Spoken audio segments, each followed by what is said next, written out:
Assalamualaikum warahmatullahi wabarakatuh. Hello everyone and welcome to my video presentation. My name is Hanif Ahmad. I am a student from Universitas Mulia or Mulia University, majoring in informatics, class IFB 4A, and my student ID number is 2411098. Today, we are going to dive deep into a very crucial topic here, modal auxiliaries in business English.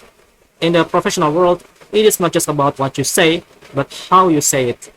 Modals are the secret tools we use to adjust our tone, show respect, and communicate clearly with our colleagues and clients.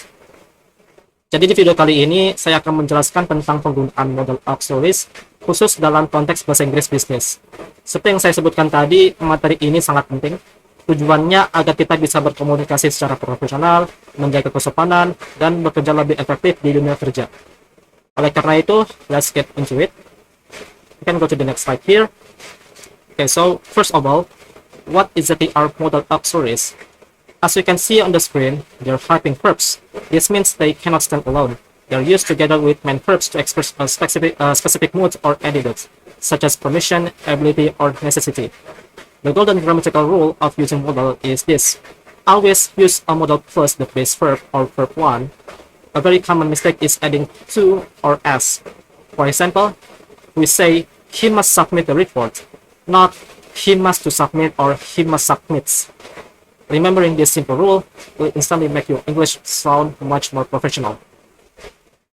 Jadi sederhananya kata-kata seperti can, will, should, atau must, dan lainnya, ini adalah kata kerja bantu. Kita pakainya untuk memperjelas maksud kita, apakah itu sekadar kemampuan, meminta izin, atau sebuah keharusan. Dan ingat satu aturan mutlaknya, setelah modal, kita wajib pakai verb 1 asli. Nggak boleh ada tambahan to, as, at, atau in sama sekali di akhiran katanya. Okay, so let's move on to our first function, making polite requests. In a workplace, we constantly need to ask for things. We use can for casual requests, usually with coworkers we are close to.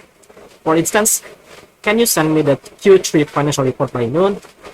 However, if you are speaking to someone in a higher position, like managers, or talking to our clients, we must use word could or would to increase the level of politeness. For example, could you please review this contract before we sign it? Or would you be available for a quick online meeting tomorrow? Jadi di dunia kerja, kita pasti sering minta tolong. Kalau ke rekan kerja yang sudah akrab, pakai kata can itu sudah cukup. Tapi kalau konteksnya ngomong ke atasan atau klien yang lebih penting, biasakan pakai could atau would supaya tingkat kesopanannya naik. Ini menunjukkan bahwa kita menghargai waktu dan posisi mereka. Next, we have giving advice and recommendations using should. In business meetings, we don't want to sound bossy or arrogant by giving direct orders. Instead, we use should to softly suggest the best course of action. For example, we should update our marketing strategy to target younger audiences. It sounds like a team effort.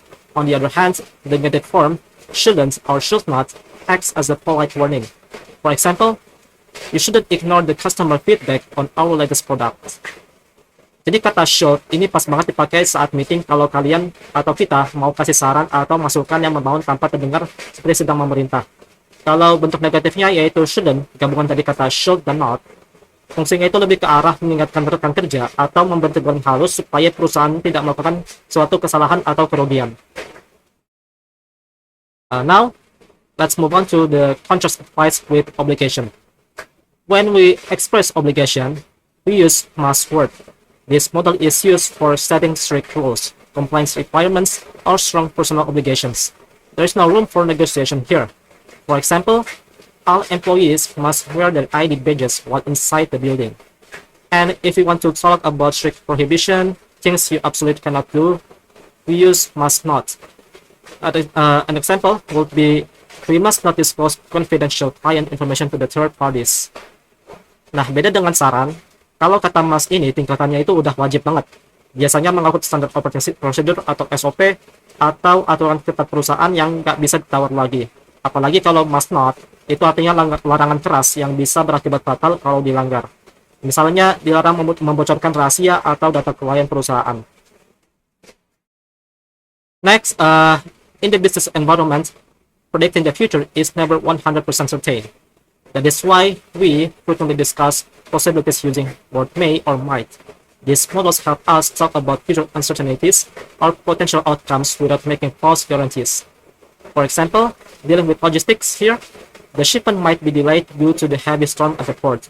Or when planning resources, for example, we may need to hire additional staff for the upcoming holiday season.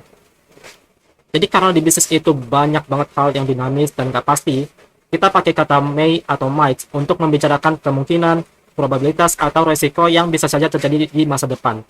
Jadi kita tidak memberikan janji palsu kalau situasinya memang belum pasti. Kayak contoh pengiriman yang telat karena badai tadi. Okay, the last one here. Finally, we can use word will and shall for making offers and promises. Trust is everything in business. When you make a promise to client using word will, it shows that you are responsive and taking immediate action. For example here, I will forward your complaint to the technical support department immediately. Furthermore, word shall is used to make highly polite and formal offers, mostly used with word I or we. For instance, shall I arrange a conference call with other investors? Dan terakhir ini, kalau kita mau bikin komitmen atau janji ke klien, pakai kata will, itu nunjukin banget kalau kita itu fast response dan bisa diandalkan. Sedangkan kata shall itu lebih ke menawarkan bantuan dengan cara yang sangat-sangat formal dan elegan. Biasanya kita pakai untuk ke jajaran eksekutif atau investor. Okay, to bring this presentation to a close, let's remember the main takeaway. Model authorities dictate the entire tone of our business communication. Using correct grammar is important, but choosing the right model to be polite, clear, and professional is what builds strong business relationships. Jadi intinya, milih kata modal yang tepat itu ngaruh banget ke persepsi orang lain terhadap tingkat profesionalisme kita. Jadi pastikan selalu pakai dengan benar sesuai dengan siapa yang kita bicarakan atau siapa yang kita berbicara. Okay, that's it for today. Thank you for watching. Mohon maaf jika banyak kesalahan kata dari pengucapan saya karena bahasa Inggris saya tidak terlalu lancar. And have a great day. Assalamualaikum warahmatullahi wabarakatuh.